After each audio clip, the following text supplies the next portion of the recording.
Friends, మీరు visuals అయితే చూశారు కదా. జాబ్ బెటరా, బిజినెస్ బెటరా? సో ఇందులో దేనికి దానికి అడ్వాంటేజెస్ అయితే ఉంటాయి, డిసడ్వాంటేజెస్ అయితే ఉంటాయి, అవునా కదా? సో ఎందులో మీరు క్యాపబుల్లో అవి మీరు చెక్ చేసుకోవాల్సిన అవసరం అయితే ఉంది. ఫస్ట్ ఆఫ్ ఆల్, జాబ్లో ఏమేమి బెనిఫిట్స్ ఉన్నాయో చూద్దాం. నెంబర్ 1 వచ్చేసరికి కన్సిస్టెంట్ శాలరీ అయితే ఉంటుంది, అది ప్రాబ్లం అయితే లేదు. రెండోది వచ్చేసరికి కొన్ని బెనిఫిట్స్ లైక్ ఏవైతే మనకి హెల్త్ ఇన్సూరెన్స్ కానీ, రిటైర్మెంట్ ప్లాన్స్ కానీ, సిక్ లీవ్స్ కానీ ఎక్సెట్రా, ఇలాంటివన్నీ కూడా కొన్ని బెనిఫిట్స్ అయితే జాబ్లో ఉంటాయి. ఇక మూడోది వచ్చేసరికి చాలా కీలకమైనది, వర్క్ లైఫ్ బ్యాలెన్స్ అనేది చాలా ఎక్కువగా ఉంటుంది. ఎందుకంటే ఎవరి వర్క్ వాళ్ళ మీద డిపెండ్ అయి ఉంటుంది. సో ఎవరు వాళ్ళు వర్క్ అయితే ఈజీగా బ్యాలెన్స్ చేయగలరు అనుకోవచ్చు. ఇక నాలుగోది వచ్చేసరికి ఫైనాన్షియల్ రిస్క్ అనేది ఏమీ ఉండదు, అవునా కదా? ప్రతి నెల మీ మంత్లీ మీకు అకౌంట్లో శాలరీ అయితే క్రెడిట్ అయిపోద్ది, ప్రాబ్లం అయితే ఉండదు.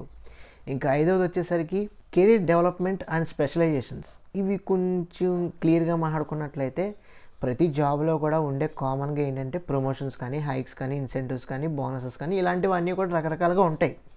ఇవన్నీ కూడా మీకు చాలా బాగా ఉపయోగపడతాయి జాబ్ చేసే వాళ్ళకి. సో బేసికల్గా ఇందులో మనం ఎడిషనల్ స్కిల్స్ నేర్చుకున్నట్లయితే అడ్వాన్స్డ్ అండ్ ఎస్టాబ్లిష్డ్ ఆర్గనైజేషన్స్లో మీకు మంచి జాబ్ అయితే వస్తుంది. అండ్ ఇన్ఫ్యాక్ట్ మీకు అందరికీ ఇష్టమైన పాయింట్ చెప్పమంటారా?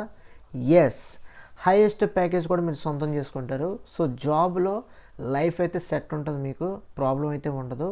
సో ఇక్కడ వరకు కూడా జాబ్ అంటే ఒక అద్భుతంగా మీకు బెనిఫిట్స్ అయితే చెప్పాను. ఇప్పుడు బిజినెస్లో ఉండే బెనిఫిట్స్ ఏంటో చూద్దాం. అందులో నెంబర్ 1 వచ్చేసరికి మొత్తం బిజినెస్ అంతా మీదే, ఆ బిజినెస్కి బాస్ కూడా మీరే. అయితే బిజినెస్ మొత్తం మీరే కంట్రోల్ చేస్తారు, మీరే మొత్తం కూడా చూసుకుంటూ ఉంటారు. Everything is depends on yours, అవునా కదా? సో ఇందులో బేసికల్గా ఏంటంటే కీ డెసిషన్ మేకింగ్ లాంటివి కూడా మీరే తీసుకుంటారు. అండ్ ఫ్లెక్సిబుల్ వర్కింగ్ అవర్స్ కూడా మీకు ఉంటాయి. అండ్ ఇన్ఫ్యాక్ట్ మీకు నిజం చెప్పాలంటే క్రియేటివ్ ఫ్రీడమ్ కూడా మీకే ఉంటుంది.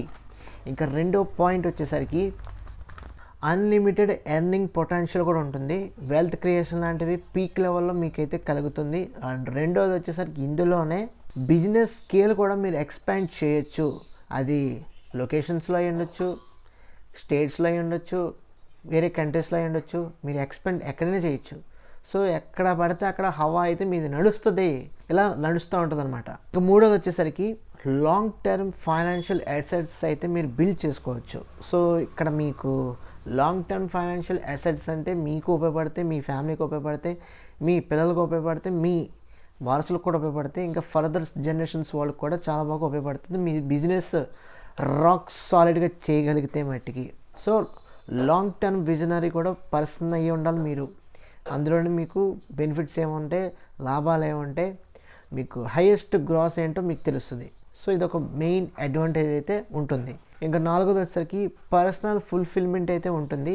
నేను చెప్తున్నాను, బిజినెస్ అనేది ఒక ఏదో సరదాగా చేయటం కాదు, డబ్బులు సంపాదించడం కాదు, ఒక ప్యాషన్తో, ఒక విజన్తో, ఒక ఎలా చెప్పాలంటే ఒక సిన్సియర్ ఎఫర్ట్తో మీరు చేయగలిగితే, హార్డ్ వర్క్ చేస్తే అందులో ఖచ్చితంగా మీరు సక్సెస్ చూస్తారు. ఇన్ఫ్యాక్ట్ మీకు చెప్పాలంటే మీరు ఆ వర్క్ చేస్తున్నప్పుడు మీకు అసలు రెస్ట్ అనేది అవసరం లేదనుకుంటారు. అసలు మీకు స్ట్రెస్ అనేది ఉండదు. అది మీకు చాలా ఎక్కువగా ఇంపాక్ట్ చేస్తుంది. ఆ ఇంపాక్ట్ చేయటం వల్ల మీకు రాత్రి పడుకోవాలనే కూడా ఆలోచన కూడా రాదు. వెంటనే మీరు వర్క్ అయితే చెయ్యాలి, ఇంకా చాలా బాగా చేయాలి, మన కంపెనీని, మన ఏదైతే బిజినెస్ని డెవలప్ చేయాలి, అగ్రస్థానానికి పెట్టాలి అనే ఆలోచనతోనే మీరు నడుస్తూ ఉంటారు. ఈ ఇంపాక్ట్ మీ మీద పడినప్పుడే మీకు లోపల ఉన్న కోరిక కానీ, లోపల ఉన్న కసి కానీ మీకే తెలుస్తుంది. ఇది ఒక మెయిన్ పర్సనల్ ఫుల్ఫిల్మెంట్ అనేది మీకు కలుగుతుంది. ఇంకా ఐదోది వచ్చేసరికి ఫ్లెక్సిబిలిటీ అండ్ లెగసీ. ఈ ఫ్లెక్సిబిలిటీ నథింగ్ బట్ మీ అందరికీ చెప్పాలన్నట్లయితే మీరు బిజినెస్లో చాలా ఫ్లెక్సిబుల్గా వర్క్ చేయొచ్చు. చాలా ఫ్లెక్సిబుల్గా ఏదైనా సరే మీకు ఆ ప్రాసెస్ అనేది జరుగుతుంది. వర్క్ అనేది చాలా ఈజీగా వెళ్ళిపోతుంది. మీరు పెద్ద స్ట్రెస్ అయితే పడాల్సిన అవసరం లేదు. మీరు ఇలాగా 10 to 30 years కన్సిస్టెంట్గా చేయగలిగితే మీరు రాబోయే ఫ్యూచర్లో 30-40 years మీ లెగసీ అనేది నడుస్తుంది. మీ ఫైనాన్షియల్ కానీ, మీ బిజినెస్ కానీ నెక్స్ట్ లెవెల్లో అయితే పెట్టే అవకాశం ఉంటుంది. ఇంకా లెగసీ అంటే మీకు చెప్తున్నాను కదా, ఇంత చెప్పినట్టుగానే 30 to 40 years మీరు ఇన్స్పిరేషనల్ పర్సన్గా అయితే ప్రతి ఒక్క ఎంటర్ప్రీనర్కి, అప్కమింగ్ ఎంటర్ప్రీనర్స్కి నిలుస్తారు ఇన్స్పిరేషనల్ మోడల్గా. అది ఖచ్చితంగా మీరు కష్టపడే దాన్ని బట్టే ఉంటుంది. అందుకే కష్టే ఫలి అంటారు, ఎంత కష్టపడితే అంత సక్సెస్ మీ సొంతం. సో ఇది ఓవరాల్గా జాబ్ బెటర్ బిజినెస్ బెటర్ అనే దానికి గురించి మీకు క్లియర్ కట్గా ఇన్ఫర్మేషన్ అయితే ఇచ్చాను అనుకుంటున్నాను. ఈ వీడియో మీకు నచ్చినట్లయితే, ఇన్ఫర్మేటివ్గా అనిపించినట్లయితే తప్పకుండా మన ఛానల్కి అయితే లైక్ చేయండి, మీ ఫ్రెండ్స్ అందరికీ షేర్ చేయండి, తప్పకుండా సబ్స్క్రైబ్ చేసుకోండి. Thanks for watching.